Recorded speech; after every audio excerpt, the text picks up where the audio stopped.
আমার আলোচনার বিষয় আপনারা অবগত হয়েছেন মুমিনের আখলাক বা মুমিনের জীবনে, মুসলিমের জীবনে আখলাকের গুরুত্ব। সম্মানিত উপস্থিতি, প্রথমত আখলাকের বিষয়টা অত্যন্ত ব্যাপক। একজন মুমিনের আখলাক তার রবের সাথে কেমন হবে, একজন মুমিনের আখলাক তার রাসূলের সাথে কেমন হবে, একজন মুমিনের আখলাক তার প্রতিবেশীর সাথে কেমন হবে, একজন মুমিনের আখলাক তার আত্মীয় স্বজনের সাথে, তার পিতামাতার সাথে, তার সন্তান সন্ততির সাথে, পৃথিবীর সমস্ত মুসলিমদের সাথে, কাফেরদের সাথে, বৃদ্ধদের সাথে, নারীদের সাথে, বাচ্চাদের সাথে কেমন হবে, এটা কিন্তু অত্যন্ত ব্যাপক বিষয় এবং প্রত্যেকটা আলাদা আলাদা অধ্যায়। আমি সেই দিকে যাব না, তবে যে রমাদান মাস আমাদের সামনে আগত কড়া নাড়ছে, সেই রমাদান কিন্তু এমন একটি মাদ্রাসা যার মাধ্যমে কিন্তু মুমিন ব্যক্তি তার আখলাকও পরিশুদ্ধ করতে পারে।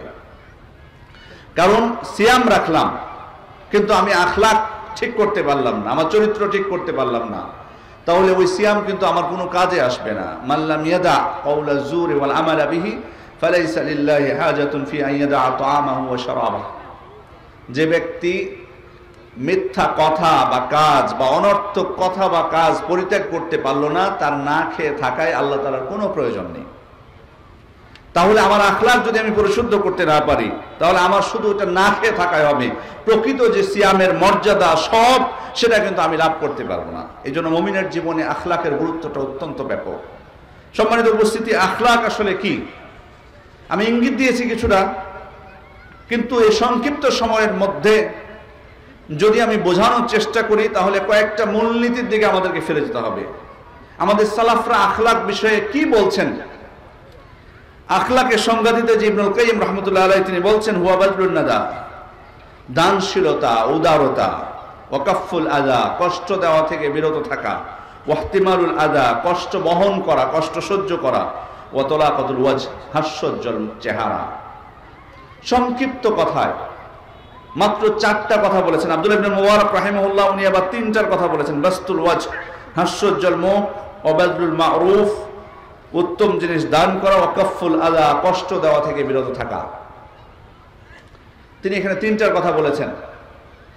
বাস্তবে যদি আমরা একটু চিন্তা করি, উত্তম চরিত্রের বিষয়গুলো এই 3টা বা 4টার মধ্যে চলে আসবে, সবগুলোর মধ্যে যদি আমরা গভীরভাবে দৃষ্টি দেই।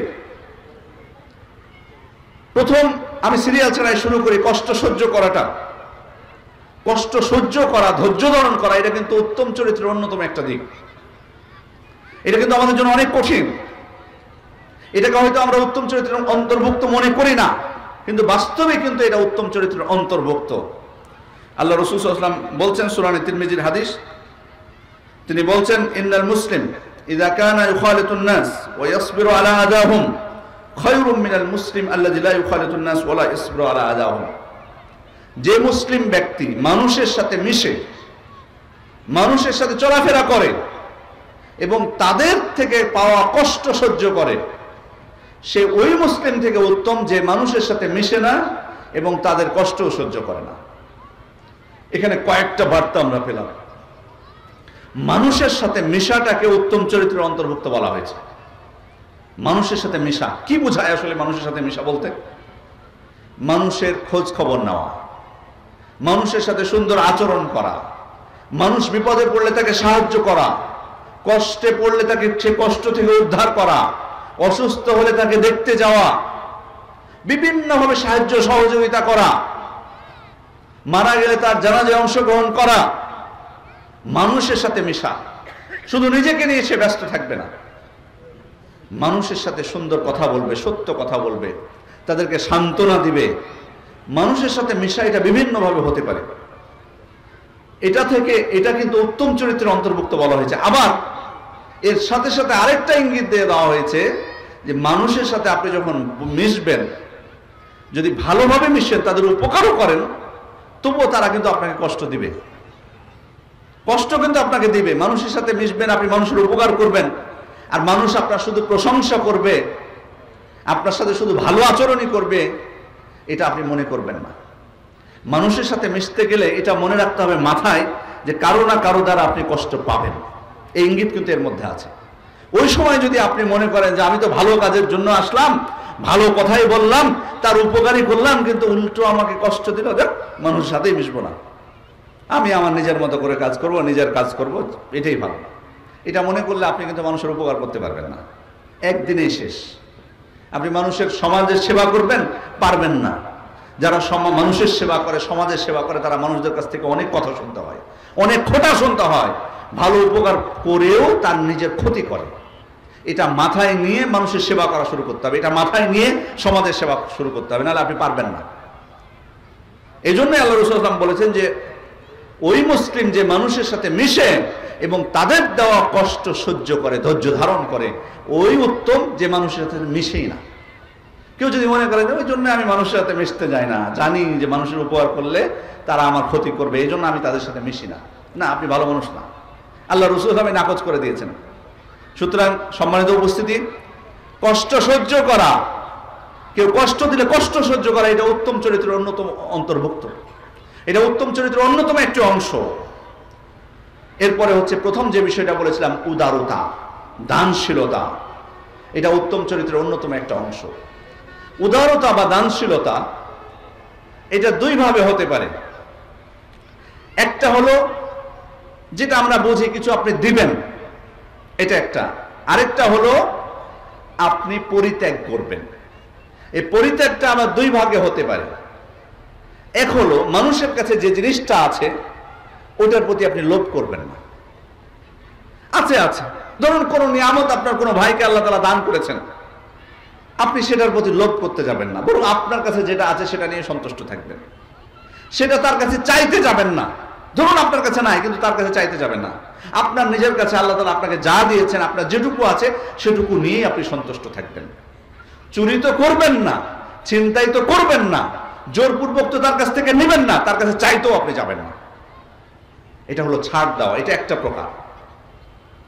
দ্বিতীয় হলো যে আপনার কোনো হক মানুষের কাছে আছে, সে হয়তো আপনার হকটা ফিরে দিতে পারছে না, যে কোনো কারণে হোক, আপনি তখন তাকে মাফ করে দিবেন, ক্ষমা করে দিবেন। এর তো অনেক ফজিলত আমরা জানি। হয়তো আপনি কাউকে টাকা ধার দিয়েছেন, টাকাটা সে পরিশোধ করতে পারছে না, ঋণটা সে পরিশোধ করতে পারছে না, আপনি তখন তাকে কি করলেন, অবকাশ দিলেন, অথবা আপনি বললেন তাকে মাফ করে দিলেন। অনেক কিন্তু ফজিলত বর্ণনা করা হয়েছে, হাদিসে ফজিলত বর্ণনা করা হয়েছে যে একজন ব্যক্তির কিছুই ছিল না, কোনো নেকি খুঁজে পাওয়া যাচ্ছিল না কিয়ামতের দিন, কিন্তু একটা নেকি পাওয়া গেল। সে কি করতো, তার কর্মচারীদেরকে বলতো যে অসচ্ছল কোনো ব্যক্তি যদি আসে তাকে মাফ করে দিও। তো এর শুধুমাত্র এই আমলটুকুর বিনিময়ে আল্লাহ তাআলা তার সব পাপকে ক্ষমা করে দিলেন। সুবহানাল্লাহ। তাহলে সম্মানিত উপস্থিতি, এই যে মানুষের ছাড় দেওয়া, এটা কিন্তু উত্তম চরিত্রের অন্তর্ভুক্ত। তাহলে দানশীলতার এটা একটা প্রকার, যে আপনি কি করবেন, ছাড় দিবেন। ছাড় দেওয়া কিভাবে হতে পারে? একটা হলো আপনার হক মানুষের কাছে আছে, ওটা আপনি নেবেন না।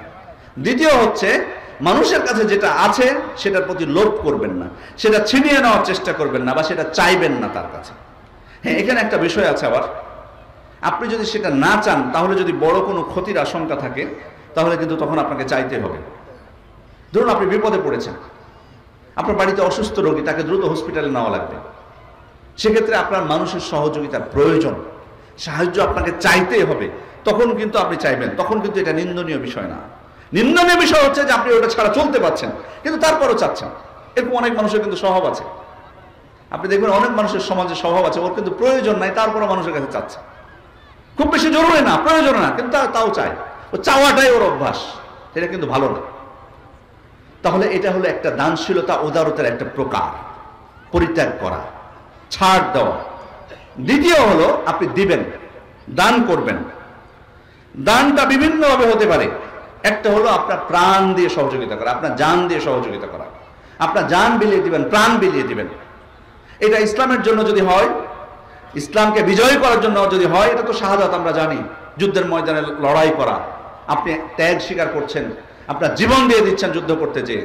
আবার দুনিয়াবী ক্ষেত্রেও হতে পারে, কাউকে সাহায্য করতে গেলেন, বা আপনার উপর কেউ আক্রমণ করেছে, আপনি নিজেকে রক্ষা করতে গেলেন, অথবা কারো সম্পদ ছিনিয়ে নিচ্ছে, আপনি রক্ষা করতে গেলেন, আপনার সম্পদ কেউ ছিনিয়ে নিচ্ছে, আপনি রক্ষা করতে যে আপনি মারা গেলেন। তাহলে এখানে কিন্তু আপনার কি করলেন, আপনার জীবন আপনি দিয়ে দিলেন। আপনার জীবন দিয়ে উদারতা দেখানো, এটা হলো প্রথম প্রকার।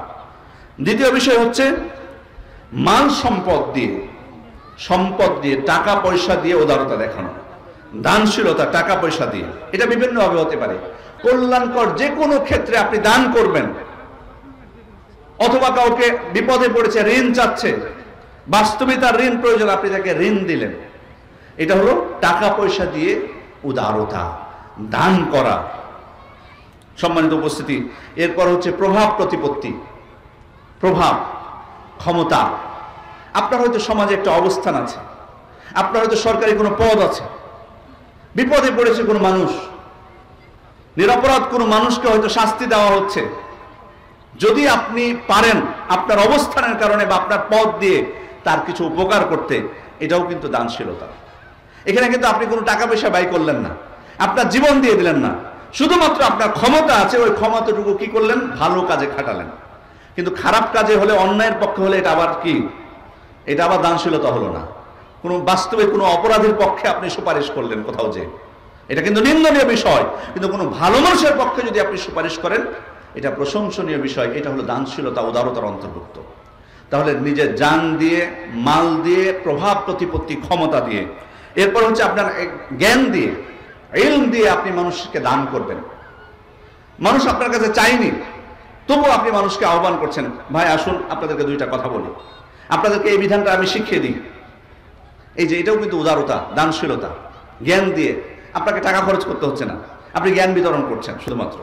আবার অনেক সময় আপনার কাছে চাইতে পারে, কোনো প্রশ্ন করলো, তখন আপনি প্রশ্নের উত্তর দিলেন। এখানে কিন্তু টাকা খরচ হলো না, কিন্তু আপনি তার উপকার করলেন। এটাও কিন্তু দানশীলতা। এই জন্য ইলমের মাধ্যমে, জ্ঞানের মাধ্যমে। পঞ্চম প্রকার হচ্ছে যে আপনি আপনার শরীর দিয়ে, আপনার শক্তি দিয়ে সহযোগিতা করবেন।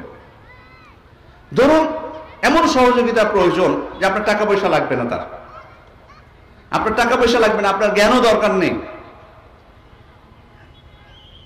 আপনার ইলমের দরকার নেই, কিন্তু আপনার দরকার আপনার শক্তিটা। তার রাস্তায় দিয়ে যাচ্ছেন, একজন ভ্যান চালক হতে পারে যে সে তার ভ্যানটা উঠাতে পারছে না, তা আপনাকে ডাকলো, ভাই একটু সহযোগিতা করো।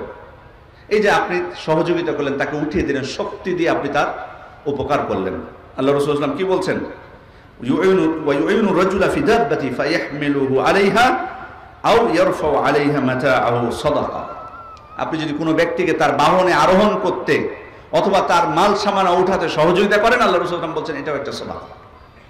এটাকে আমি দান করলাম কিছু, তাকে টাকা পয়সা দিলাম না, কিছুই করলাম না, শুধুমাত্র নিজের শক্তি দিলাম। তাহলে দেখুন কিভাবে আমরা মানুষকে সহযোগিতা করতে পারি, দান করতে পারি, উদারতা দেখাতে পারি। এখানে যে টাকা পয়সার লাগবে সেটা কিন্তু না। এরপর হচ্ছে সময় দিয়ে, আপনার সময়টুকু শুধুমাত্র দিলেন, কিচ্ছু না, কোনো মাল সম্পদ না, আপনার শক্তি না, কিচ্ছু না, আপনার জ্ঞান না, কোনো কিছু না, আপনি দিলেন সময়। সময় কিভাবে? ধরুন কোনো অসুস্থ ব্যক্তি সারা রাত কাতরাচ্ছে ব্যথায়, আপনি তার পাশে বসে তাকে সান্ত্বনা দিলেন। এটা কিন্তু হলো সময় দিয়ে তাকে সহযোগিতা করা। এটাও কিন্তু এক প্রকার উদারতা। এটুকু আমরা কয়জন করতে পারি? এটাও কিন্তু এক প্রকার উদারতা, দানশীলতা। আপনি এখানে আপনার সময়টা দান করেছেন, এটা তার জন্য অনেক উপকার হয়েছে। আপনি একজন রোগী সারাদিন শুয়ে থাকে বাড়িতে, তার সাথে যে আপনি 1 ঘন্টা কথা বললেন, সে কিন্তু বাইরে উঠে আসতে পারে না। এই যে সময়টুকু দিয়েছেন, এর দ্বারা কিন্তু অনেক উপকৃত হয়েছে। আপনি দান করেছেন আপনার সময়টা। তাহলে সম্মানিত উপস্থিতি, এখানে 6টা প্রকার বললাম। তাহলে মানুষ উদারতা দেখাতে পারে, দান করতে পারে এই 6টা মাধ্যমে। এরপরে হচ্ছে কষ্ট সহ্য, কষ্ট দেওয়া থেকে বিরত থাকা। কষ্ট দেওয়া থেকে বিরত থাকা, কষ্ট দেওয়া এটা 2 ভাগে হতে পারে। একটা হলো কথার মাধ্যমে, আরেকটা হতে পারে কাজের মাধ্যমে। কথার মাধ্যমে কষ্ট 2 ভাগে হতে পারে, 2 ভাবে হতে পারে। কথার মাধ্যমে কষ্ট 2 ভাবে হতে পারে। এক হলো সরাসরি মুখ দিয়ে আপনি কথা বললেন, কাউকে গালি দিলেন, কারো বা গীবত করলেন, এটা কিন্তু সরাসরি কথার মাধ্যমে কষ্ট দেওয়া।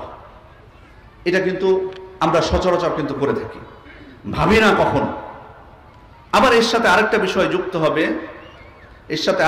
যুক্ত হবে, সেটা হচ্ছে কলমের মাধ্যমে কষ্ট দেওয়া। এটা কিন্তু কথারই প্রকার। এক হলো সরাসরি মুখ দিয়ে আমি কষ্ট দিচ্ছি, আর এই জিহ্বার ব্যাপারে আল্লাহ রাসূল সাল্লাল্লাহু আলাইহি ওয়াসাল্লাম সতর্ক করে গেছেন আমাদেরকে। কারণ তিনি বলেছেন, ইন্নাল আবদা লা ইয়াতাকাল্লামু বিল কালিমা মা ইয়াতাবায়্যানু ফিহা। একজন মানুষ কোন পরিণাম চিন্তা করা ছাড়াই কথা বলতে বলে, এজিল্লু বিহা ফিন্নারি ইয়াজিল্লু বিহা ফিন্নারি আবআদা মিম্মা বাইনাল মাশরিক ওয়াল মাগরিব। ওই ব্যক্তিকে যে পরিণাম ছাড়াই কথাবার্তা বলে, কোনো পরিণাম চিন্তা করা ছাড়াই কথাবার্তা বলে, চিন্তাও করে না যে কথাটা বলছে তার হিসাব কি হবে, আল্লাহ রাসূল সাল্লাল্লাহু আলাইহি ওয়াসাল্লাম বলছেন তাকে জাহান্নামের এত গভীরে নিক্ষেপ করা হবে যতটা দূরত্ব হচ্ছে পূর্ব এবং পশ্চিমের।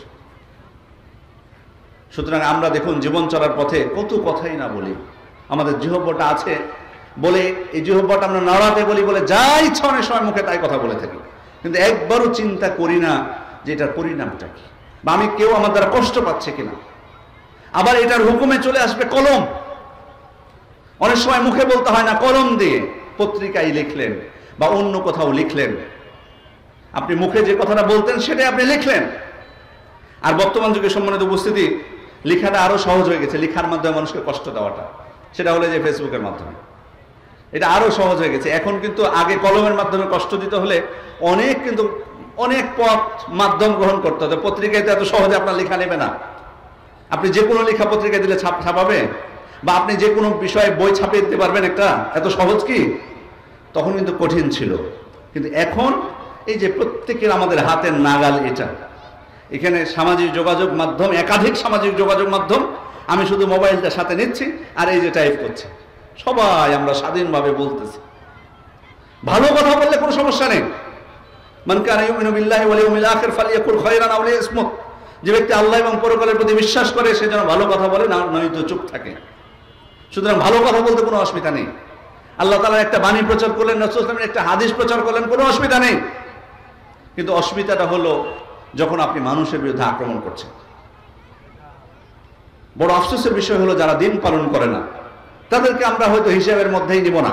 হিসাবের মধ্যে নিব না বলতে দাওয়াতের ক্ষেত্রে না, ওটা আমি বলছি না। দাওয়াত তো অবশ্যই দিব, দাওয়াত তো মুসলিমদের কাছে দিব। মুসলিম যারা দিন পালন করে না তাদেরকে তো অবশ্যই দিব, অবশ্যই তারা আমাদের হিসাবের মধ্যে আছে।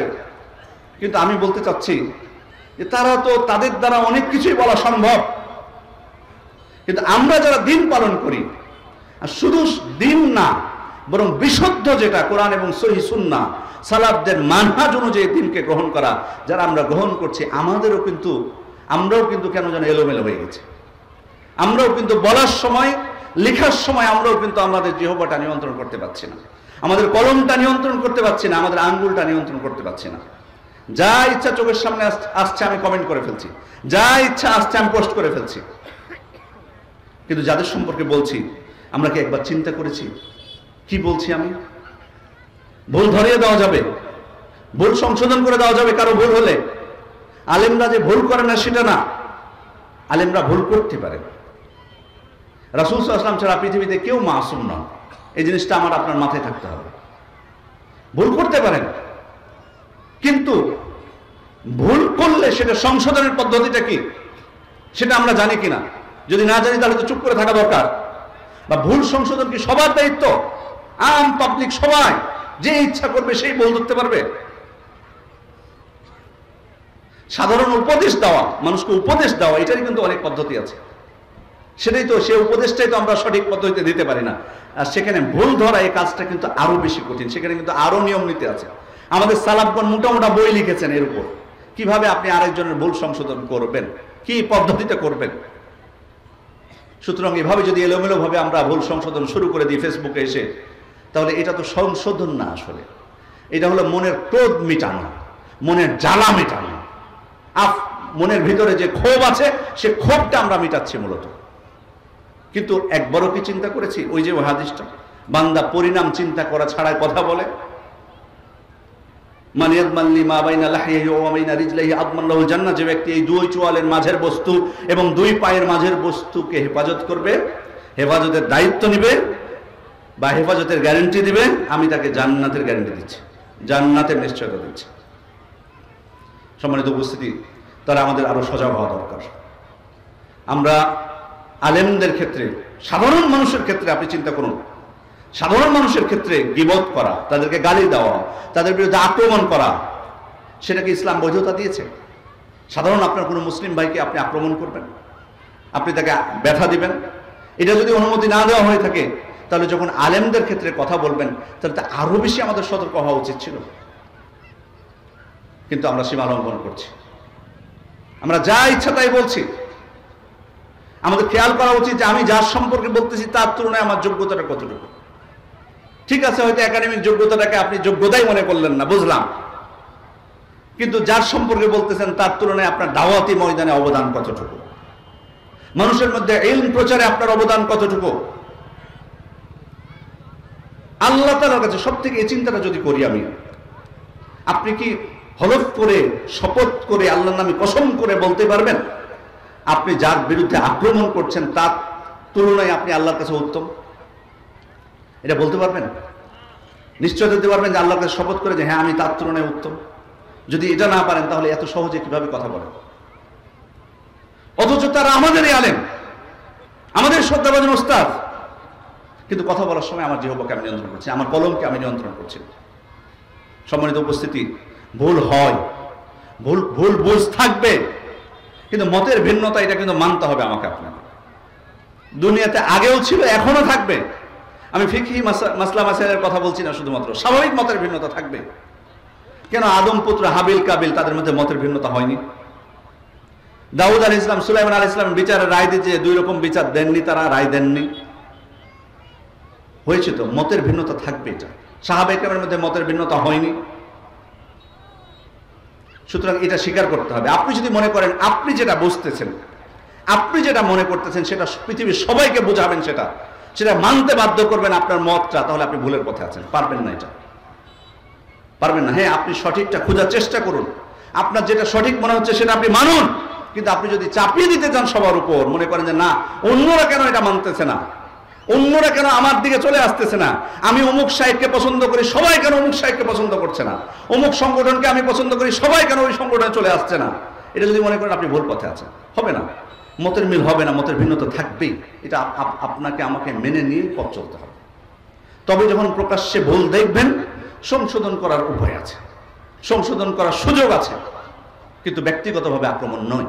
সম্মানিত উপস্থিতি, আখলাকের ক্ষেত্রে এটা অত্যন্ত গুরুত্বপূর্ণ বিষয়। আমরা যদি মানুষকে আখলাক সর্বোত্তম চরিত্রের দিকে ডাকি, আর নিজেদের চরিত্র যদি আমরা উত্তম চরিত্রের অধিকারী হতে না পারি, তাহলে কিভাবে আমরা সংশোধন হব? এরপরে হাতের মাধ্যমে কষ্ট দেওয়া, এটা তো গেল কথার মাধ্যমে কষ্ট। কথার মাধ্যমে দুই প্রকার বললাম, একটা মুখ দিয়ে বলা অথবা কলমের মাধ্যমে, দ্বিতীয় হচ্ছে হাতের মাধ্যমে। আল্লাহ রাসূল সাল্লাল্লাহু আলাইহি ওয়াসাল্লাম সতর্ক করেছেন, আল মুসলিমু মান সালিমাল মুসলিমুনা মিন লিসানিহি ওয়া ইয়াদিহি। মুসলিম তো, প্রকৃত মুসলিম তো সেই যার জিহ্বা এবং হাত থেকে অন্য মুসলিমরা নিরাপদে থাকে। হাত দিয়ে কষ্ট দেওয়া। এরপর হচ্ছে চোখ দিয়ে কষ্ট দেওয়া। চোখ দিয়েও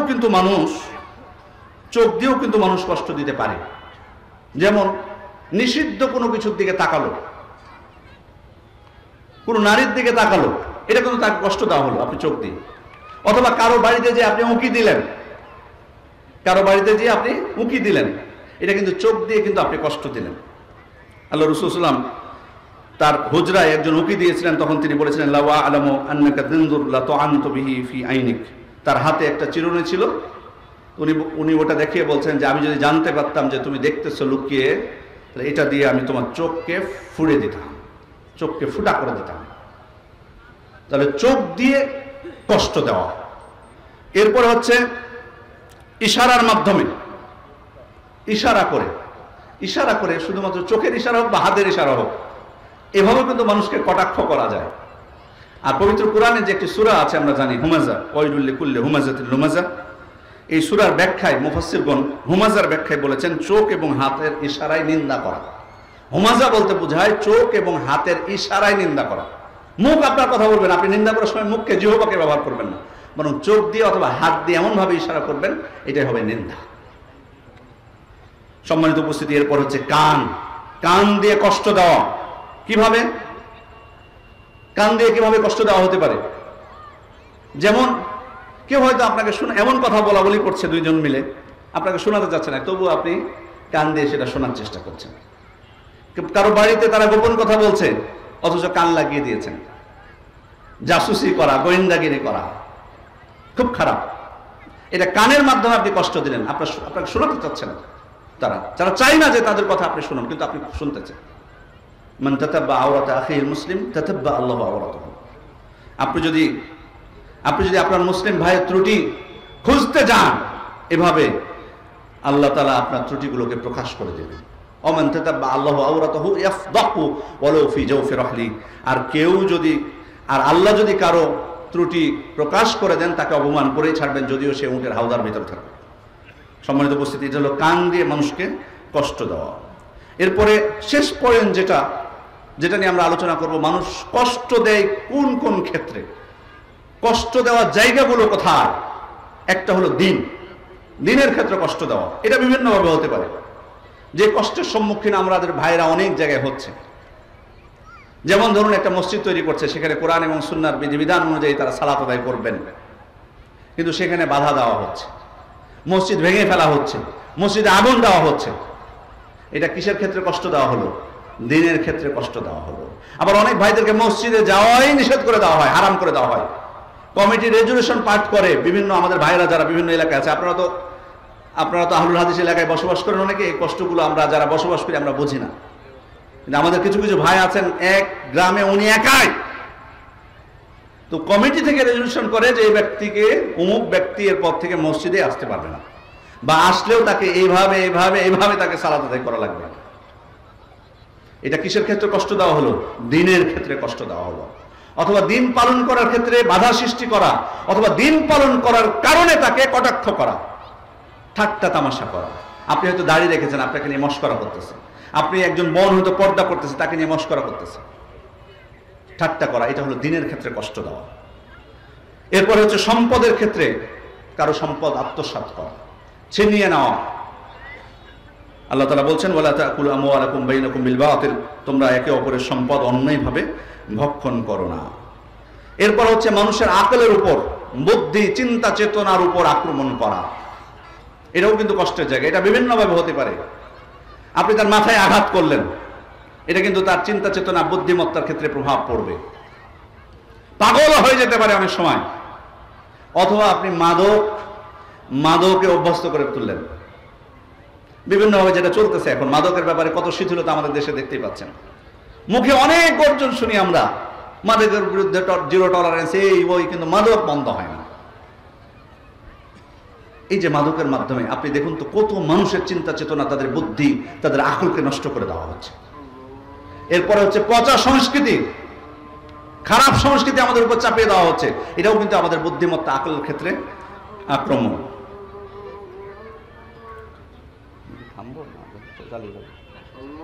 এরপর হচ্ছে নফস, আপনার শরীরের উপর আক্রমণ করা, আপনার আত্মার উপর আক্রমণ করা, আপনাকে হত্যা করা, আপনাকে আঘাত করা। এরপর হচ্ছে আপনার ইজ্জত সম্মানকে নষ্ট করা। এগুলো হলো কষ্টের জায়গা। এরপরে কষ্ট সহ্য করা। কষ্ট সহ্য করার ক্ষেত্রে আমি পূর্বেই বলেছি যে আমাদের জীবন চলার পথে যদি মানুষের আমরা উপকার করতে চাই, সমাজের যদি বিন্দুমাত্র উপকার করতে চাই, তাহলে কিন্তু আমাকে কিন্তু সেখানে কিন্তু আমার উপর আক্রমণ করা হবে, আমাকে কিন্তু আঘাত করা হবে। কারো উপকার করলে আপনার কেউ না কেউ দেখবেন যে অপকার করছে, কিন্তু ওই অবস্থায় আপনাকে ধৈর্য ধারণ করতে হবে, কষ্ট সহ্য করা। বিভিন্নভাবে মানুষ আপনাকে কষ্ট দিতে পারে। কারণ যেমন দিনের ক্ষেত্রে আমরা যে বিষয়টা বললাম কিছুক্ষণ আগে, দিনের ক্ষেত্রে কষ্ট দেওয়া, এই কষ্ট যদি আমরা ধৈর্য ধারণ না করি তাহলে কি আমরা ফল পাবো? কখনোই কিন্তু আমি ভালো ফল পাবো না।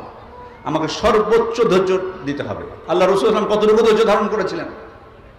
তিনি দাওয়াতের জন্য কত ধৈর্য ধারণ করেছেন, কত কষ্ট সহ্য করেছেন। সাহাবায়ে কেরাম যারা আল্লাহ রাসূল সাল্লাল্লাহু আলাইহি ওয়াসাল্লামের দাওয়াতে প্রথম দিকে সাড়া দিয়েছেন, তারা কত ধৈর্য ধারণ করেছেন। প্রথম 3 বছর গোপনে দাওয়াত দিয়েছেন আল্লাহ রাসূল সাল্লাল্লাহু আলাইহি ওয়াসাল্লাম। সাহাবায়ে কেরামের এক একজনের উপর কত জুলুম, নির্যাতন, বেলাল রাদিয়াল্লাহু আনহু, আম্মার বিন ইয়াসির রাদিয়াল্লাহু আনহু থেকে শুরু করে কত সাহাবায়ে কেরাম আল্লাহ রাসূল সাল্লাল্লাহু আলাইহি ওয়াসাল্লামের উপর শুধু মানসিকভাবে তার উপর টর্চারিং করা। ভাবলেন সেখানে যদি দাওয়াত দিই হয়তো সেখানকার মানুষ দাওয়াত কবুল করবে, আমাকে আশ্রয় দিবে, কিন্তু না, হিতে বিপরীত হলো। তায়েফে একজন ব্যক্তি আল্লাহ রাসূল সাল্লাল্লাহু আলাইহি ওয়াসাল্লামের দাওয়াত গ্রহণ করল না। ফিরে আসলেন তিনি তায়েফ থেকে, আবার মক্কায় প্রবেশ করলেন।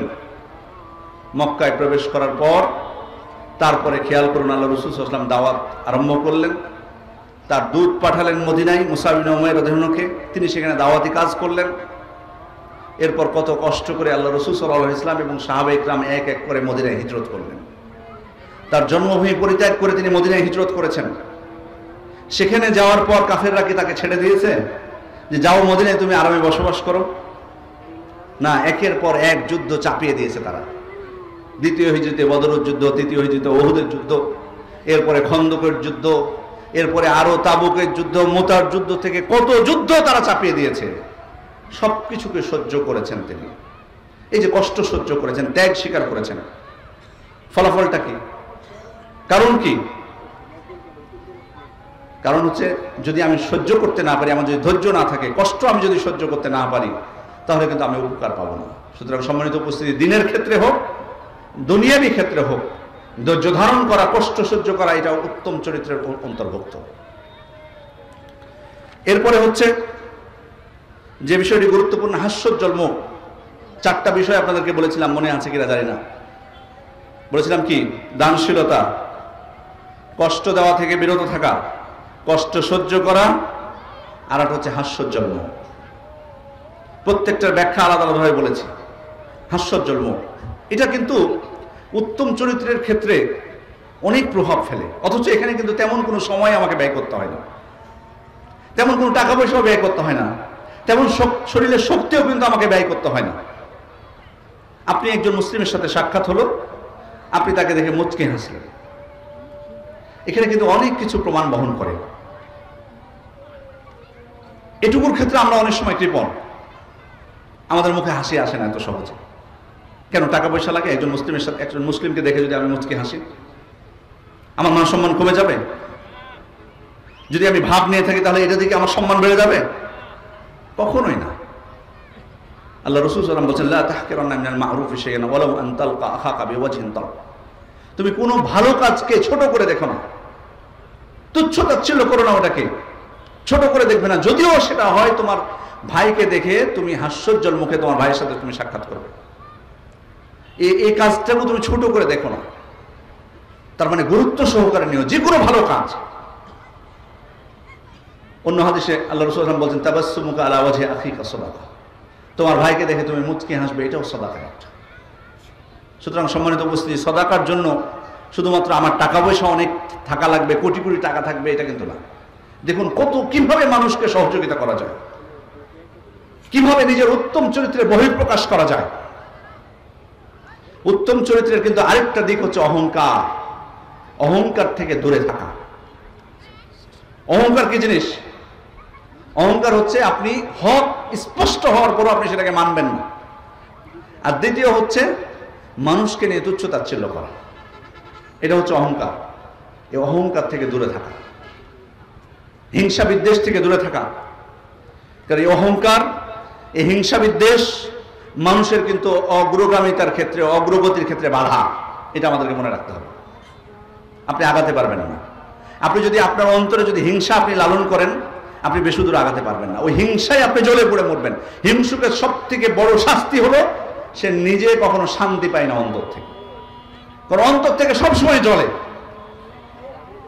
আর অহংকার যদি চলে আসে, তাহলে আপনি কিন্তু আর বেশি অগ্রসর হতে পারবেন না। আপনি মনে করবেন যে আমি চূড়ায় পৌঁছে গেছি, সেটা ইলম অর্জনের ক্ষেত্রে হোক বা দুনিয়াবি অন্য কোনো ক্ষেত্রে হোক, কখনোই এর মধ্যে আসা যাবে না। সম্মানিত উপস্থিতি, এই দুইটা খুবই খারাপ গুণ অন্তরের অসুখগুলোর মধ্যে, এমন অসুখ যেটা মানুষের জীবনকে খুব সহজেই ধ্বংস করে দেয়।